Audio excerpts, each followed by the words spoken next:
Hello दोस्तों, इस educational channel पर आप सभी का स्वागत है। दोस्तों, इस वीडियो में हम पढ़ेंगे स्वाधीनता के प्रारंभिक वर्ष, जो कि यूपी ट्रिपल एससी पेट सिलेबस पर आधारित है। तो अगर आप भी पेट परीक्षा की तैयारी कर रहे हैं तो इस वीडियो को कंप्लीट देखिएगा। दोस्तों, इस वीडियो में हम पढ़ेंगे भारतीय राष्ट्रीय आंदोलन के बारे में, जो कि मॉडर्न हिस्ट्री का ही पार्ट है। इसमें भारतीय राष्ट्रीय आंदोलन 3 चरणों में कंप्लीट हुआ। पहला चरण था 1885 से लेकर 1909 तक। इसमें कांग्रेस की स्थापना होती है। द्वितीय चरण की बात करें तो 1905 से लेकर 1919 तक का टाइम पीरियड रहा। तृतीय चरण की बात करें तो 1919 से लेकर 1947 तक रहा। ये गांधी युग के नाम से जाना जाता है। भारतीय राष्ट्रीय कांग्रेस की स्थापना। भारतीय राष्ट्रीय कांग्रेस की स्थापना 1885 ईस्वी में ए.ओ. ह्यूम द्वारा की जाती है। ये दोनों टर्म इंपॉर्टेंट है। आपसे पूछ लिया जाता है कि भारतीय राष्ट्रीय कांग्रेस की स्थापना किसने की थी? ए.ओ. ह्यूम ने। हर्मिट ऑफ शिमला नाम से किसे जाना जाता है? ए.ओ. ह्यूम को जाना जाता है। भारतीय राष्ट्रीय कांग्रेस की स्थापना के समय भारत का वायसराय कौन था? ये प्रश्न भी बहुत इंपॉर्टेंट है कि भारतीय राष्ट्रीय कांग्रेस की जब स्थापना हुई उस समय पर भारत का वायसराय था लॉर्ड डफरिन, जिसका कार्यकाल था 1884 से लेकर 1888 ईस्वी तक। अब हम बात करेंगे कांग्रेस के अधिवेशन के बारे में। पहला अधिवेशन जो कि 1885 ईस्वी में बम्बई में हुआ। 28 दिसंबर 1885 को बम्बई स्थित गोकुलदास तेजपाल संस्कृत विश्वविद्यालय में आयोजित किया गया, जिसमें 72 प्रतिनिधि थे। दोस्तों, पहला अधिवेशन कहाँ पर हुआ था? बम्बई में हुआ था। कब हुआ था? 1885 में हुआ था। कितने लोगों ने भाग लिया था? 72 लोगों ने भाग लिया था इस अधिवेशन में। भारतीय राष्ट्रीय कांग्रेस के पहले अधिवेशन की अध्यक्षता व्योम चंद्र बनर्जी, जिनको डब्ल्यू.सी. बनर्जी के नाम से जाना जाता है, इन्होंने की थी तथा इसके प्रथम महासचिव कौन थे? ये थे स्वयं ए.ओ. ह्यूम। आपको सचिव भी याद रखना है और अध्यक्ष याद रखना है, प्रतिनिधि याद रखना है, उसके साथ साथ डेट और समय, टाइम, मतलब कि कहाँ पर हुआ था, जगह, स्थान, वो याद रखना है। अब द्वितीय अधिवेशन कहाँ पर हुआ था? ये हुआ था 1886 ईस्वी में कलकत्ता में। आपका द्वितीय अधिवेशन जो हुआ था कांग्रेस का, वो कलकत्ता में हुआ था 1886 में। इसमें कितने सदस्य शामिल थे? 343 सदस्य इस अधिवेशन में शामिल थे। अध्यक्षता किसने की थी? दादा भाई नौरोजी ने, जो कि पहले पारसी अध्यक्ष थे। दादा भाई नौरोजी पहले पारसी अध्यक्ष थे। तीसरा अधिवेशन हुआ था 1887 ईस्वी में। आप इन डेट को तो याद रख सकते हैं क्योंकि इसमें गैप नहीं दिया हुआ है। 1887 ईस्वी में मद्रास में हुआ था, जिसे वर्तमान में चेन्नई के नाम से जाना जाता है। इसमें टोटल ऑफ मेंबर थे 607, यानी कि सदस्य की संख्या 607 थी। सदस्य की संख्या भी धीरे धीरे बढ़ती जा रही है। और इस तीसरे अधिवेशन के अध्यक्ष थे बदरुद्दीन तैयब जी, जो कि पहले मुस्लिम अध्यक्ष थे। चौथा अधिवेशन जो कि 1888 में हुआ था, इलाहाबाद में हुआ था। इसमें मेंबर थे 1248। इसकी अध्यक्षता की थी जॉर्ज यूल ने, जो कि एक अंग्रेज शासक था।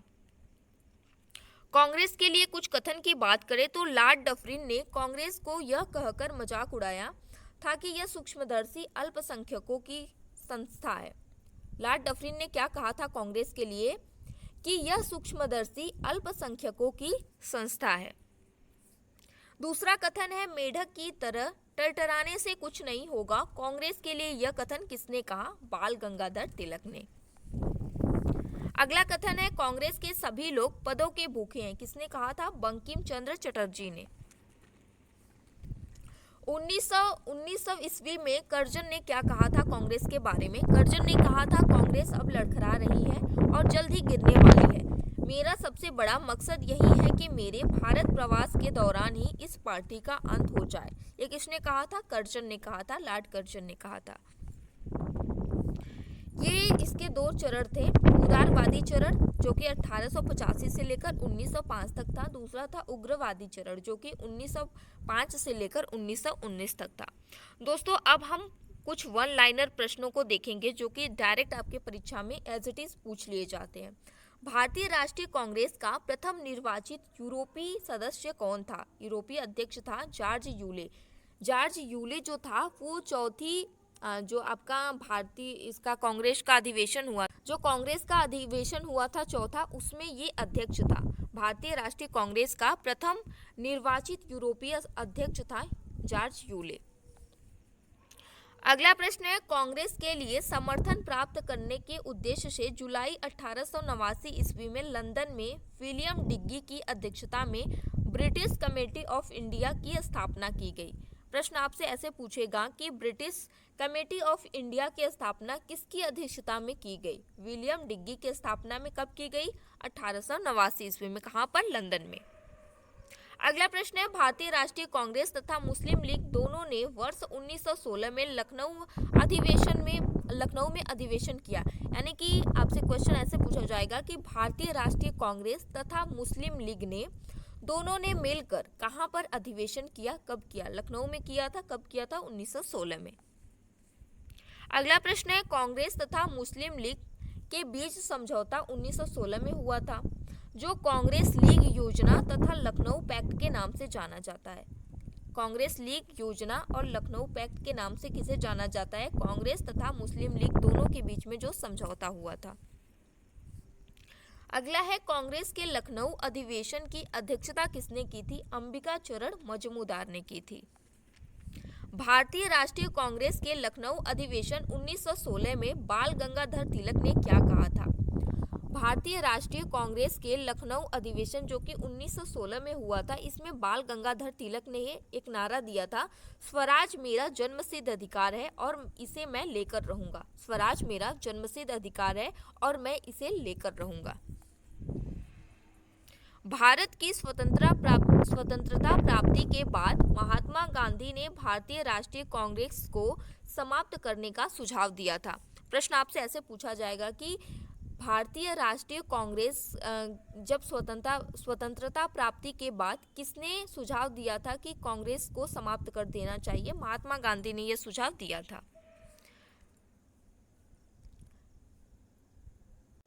लॉर्ड विलिंगटन ने कांग्रेस के 30वें अधिवेशन में भाग लिया था। कांग्रेस के 30वें अधिवेशन में कौन भाग लिया था? Lord Willingdon. इस दौरान वह बम्बई का गवर्नर था। यह अधिवेशन बम्बई में वर्ष 1915 में आयोजित किया गया था। राष्ट्रीय गान का अंग्रेजी अनुवाद वर्ष 1919 में मॉर्निंग सॉन्ग ऑफ इंडिया के नाम से प्रकाशित किया गया। राष्ट्रीय गान का अंग्रेजी में अनुवाद किस नाम से प्रकाशित हुआ? नाम याद रखिएगा, मॉर्निंग सॉन्ग ऑफ इंडिया। इसे लगभग 52 सेकंड में गाया जाता है। राष्ट्रीय गान को, जो हमारा राष्ट्रीय गान है जनगण मन, उसे कितने समय में गाया जाता है? 52 सेकंड में गाया जाता है। इसका अंग्रेजी अनुवाद में क्या नाम है? Morning song of India. Mahatma Gandhi ने केवल एक बार वर्ष 1924 में बेलगांव अधिवेशन की अध्यक्षता की थी। महात्मा गांधी ने बेलगांव अधिवेशन की अध्यक्षता की थी, जो कि कर्नाटक में हुआ था। सरोजिनी नायडू 1879 से लेकर 1949 तक प्रख्यात कवित्री और राष्ट्रवादी नेत्री थी। वर्ष 1925 में कानपुर में हुए भारतीय राष्ट्रीय कांग्रेस के 40वें वार्षिक अधिवेशन में वे कांग्रेस की प्रथम भारतीय महिला अध्यक्ष बनी। वर्ष 1947 से लेकर 1949 में सरोजिनी नायडू उत्तर प्रदेश की राज्यपाल भी रहीं। अगला है, वर्ष 1940 से 1946 तक अबुल कलाम आजाद कांग्रेस के अध्यक्ष रहे। क्वेश्चन आपसे पूछा जाएगा कि 1940 से लेकर 46 के बीच में कौन कांग्रेस के अध्यक्ष रहे? अबुल कलाम आजाद।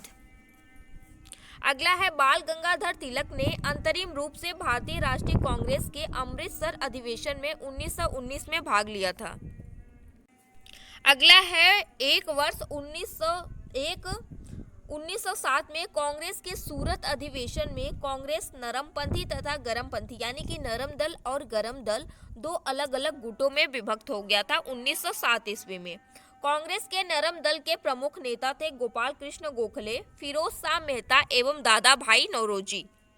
उग्रवादी विचारधारा के 4 प्रमुख नेता कौन थे? बाल गंगाधर तिलक थे, लाला लाजपत राय थे, विपिन चंद्र पाल थे तथा अरविंद घोष थे। दोस्तों, उग्रवादी क्या होता है? जैसे उग्र मतलब कि गर्म स्वभाव का, तेज स्वभाव का, जिसे गर्म दल भी बोला जाता है।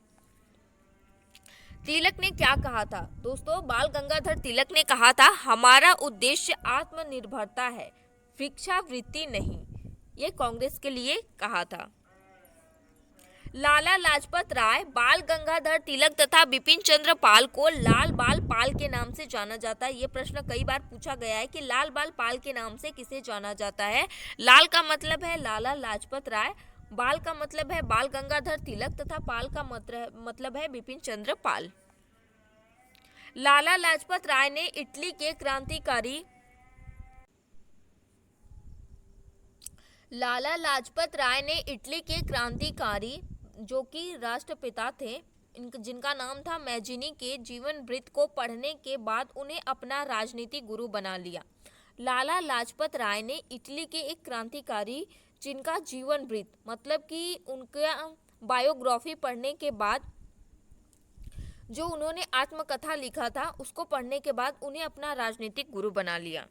वल्लभ भाई पटेल, सरदार वल्लभ भाई पटेल को भारतीय बिस्मार्क के रूप में जाना जाता है। भारतीय बिस्मार्क के रूप में किसे जाना जाता है? सरदार वल्लभ भाई पटेल को। सर वैलेंटाइन सिरोल ने तिलक को भारत में अशांति का जन्मदाता कहा था। अशांति का जन्मदाता सिरोल ने किसे कहा था? सर वैलेंटाइन को। तिलक ने महाराष्ट्र में शिवाजी महोत्सव तथा गणपति पर्व आरंभ किए ताकि जनता में राष्ट्र सेवा की भावना जागे। गणपति महोत्सव मतलब जो महाराष्ट्र में गणपति उत्सव मनाया जाता है उसकी शुरुआत किसने की थी? तिलक ने की थी, यानी बाल गंगाधर तिलक ने। बाल गंगाधर तिलक 1 अगस्त 1920 को बाल गंगाधर तिलक की मृत्यु 1 अगस्त 1920 को हुई। इसके बाद उनकी अर्थी को महात्मा गांधी के साथ मौलाना शौकत अली तथा डॉक्टर सैफुद्दीन किचलू ने उठाया था। दोस्तों, ये प्रश्न इंपॉर्टेंट है। देखिए, क्वेश्चन आपसे पूछा जाएगा कि जब बाल गंगाधर तिलक की मृत्यु हुई थी तो उनकी अर्थी को किस मुस्लिम ने कंधा दिया था? उनका नाम था मौलाना शौकत अली, उसके साथ साथ डॉक्टर सैफुद्दीन किचलू। ये मौलाना शौकत अली, ये प्रश्न पूछा जा चुका है। दोस्तों, ये काफ़ी डीप क्वेश्चन है जो कि आपके परीक्षा में पूछ लिए जाते हैं, परीक्षा को थोड़ा टफ बनाने के लिए। जब भारत स्वतंत्र हुआ उस समय कांग्रेस के अध्यक्ष कौन थे? जेवी कृपलानी। रविंद्रनाथ टैगोर द्वारा मूल रूप से बांग्ला में रचित और संगीतबद्ध जन गण मन के हिंदी संस्करण को संविधान सभा ने भारत के राष्ट्रगान के रूप में 24 जनवरी 1950 को अपनाया था। दोस्तों, रविंद्रनाथ टैगोर ने जन गण मन को लिखा था, पहले बांग्ला में लिखा था, फिर उसके बाद इसका हिंदी में अनुवाद किया गया। जब इसका हिंदी संस्करण आया तो संविधान सभा ने इसे भारत का राष्ट्रगान बना लिया और राष्ट्रगान के रूप में 24 जनवरी 1950 को अपना लिया। जन गण मन सर्वप्रथम 27 दिसंबर 1911 को भारतीय राष्ट्रीय कांग्रेस के कलकत्ता अधिवेशन में गाया गया था। ये जो था जनगण मन, ये जो जनगण मन है, ये कब गाया था? पहली बार कब गाया गया था और कहाँ पर गाया गया था? 27 दिसंबर 1911 को कांग्रेस के कलकत्ता अधिवेशन में इसे गाया गया था। राष्ट्रीय गान का सर्वप्रथम प्रकाशन 1912 ईस्वी में तत्बोधिनी पत्रिका में भारत विधाता नामक शीर्षक में हुआ था। दोस्तों, ये भी प्रश्न इंपॉर्टेंट है कि राष्ट्रीय गान का प्रथम प्रकाशन 1912 में हुआ था। किस पत्रिका में हुआ था? तत्वबोधिनी पत्रिका में हुआ था, भारत विधाता के नाम से। दोस्तों, ये थे आपके सभी प्रश्न जो कि इससे संबंधित थे स्वाधीनता के प्रारंभिक वर्ष से। आई होप कि ये वीडियो आप लोगों को पसंद आई होगी। दोस्तों, वीडियो पसंद आई हो तो लाइक शेयर जरूर करिएगा और चैनल पर पहली बार आए तो सब्सक्राइब करके बेल आइकन को जरूर प्रेस कर लीजिएगा। Thank you.